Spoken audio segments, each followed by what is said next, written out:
I got this script at a certain time in my life, just career-wise. I was feeling a bit disillusioned, and then also I just had gone through a family.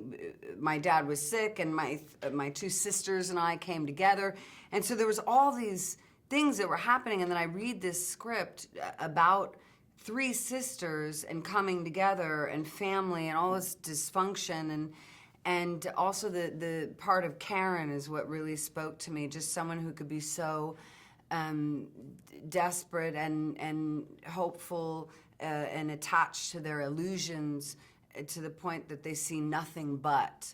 But also someone who's trying to make an effort despite the pain or trauma they've suffered as a kid. There's all these elements that spoke to me, and the writing was just breathtaking because you don't often see it in cinema today. Yeah. I saw the play on Broadway, and I'd never laughed or cried so much at a theater experience. So to get a chance to be a part of creating that for screen and with this cast was beyond belief exciting, and being able to bring this story to more people, because not everybody gets to go see the play. So it felt exciting to me. I sat next to Meryl Streep for 3.5 days. Meryl's on one side, Juliette was on the other, and it's crazy. You look around, every chair is filled with someone you respect and admire and have watched for years. And Meryl did squeeze my knee one time under the table. I still haven't washed it. that was a thrill. And it just ups your game. You feel like everybody's doing their best, and you just want to match that. And those are 4 of my favorite days in my whole life. I'll never forget it. And it's so rare when you have actors of that caliber because everybody's so present as their characters. And, sometimes you'll work on movies, you're like, I relate to this one and that one, and you're like, there's the weak link. There were no weak links in this movie, and everybody has their moment within their story, or several moments. And it was just beautiful to interact with. And what you just said about everybody being open is true. And one thing that reminds me of is the way the scene turns on a dime from moment to moment. And you couldn't have that unless everyone was paying attention. And from hilarity to devastation in a second. And that was John said, at the end of that, we probably could have put it on stage and just run the scene, because everybody knew that scene inside and out, and it was amazing. And that scene was true to the play, word for word. Yeah, nothing was edited from it. Yeah. Ivy is the middle sister. She's the one that's stayed home to sort of keep everything in check. She can't control her parents, but she can at least make sure they're eating and that their house is not turning into some hoarder's nest. And now she has a little secret, and she's ready to make a change.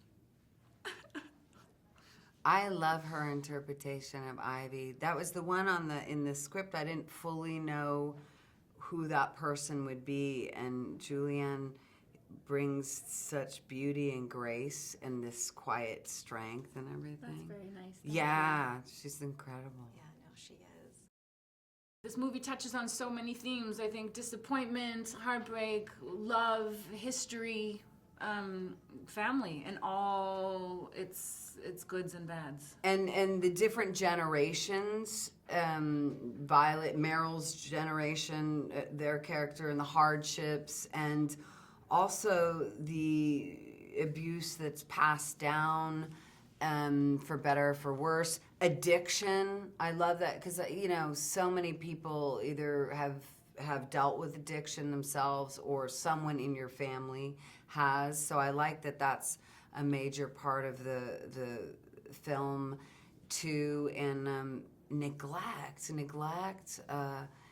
love in spite of. There's all kinds of wild combinations of humanity in this movie. And it's funny.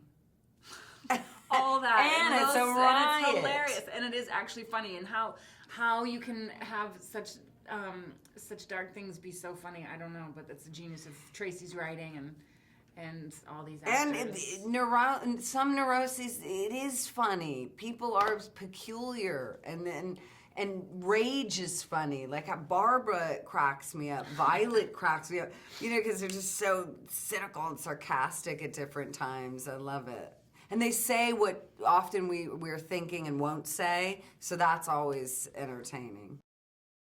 What a beautiful guide he was for us. Like in rehearsal, he really did a great job in creating a safe environment for all of us to just give up our stuff.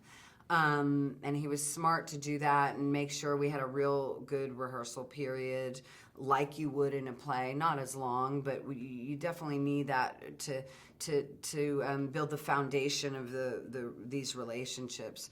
But John has a real gentle touch, but he knows exactly what he's doing. Yeah, he's a really special man.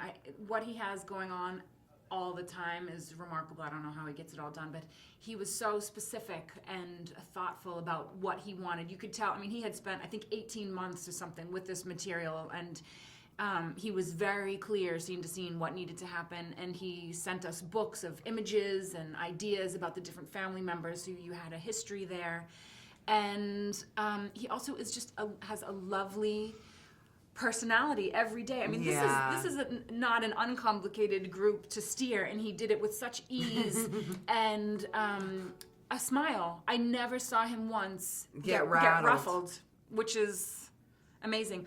Also, to have such material and such sort of horror at times, which didn't pervade our experience at all. It was happening when he said action, in between action and cut, but then, you know, it wasn't always a laugh riot right after, but it was a very nice feeling set. It didn't feel like he had to create something to get it on screen. Yeah,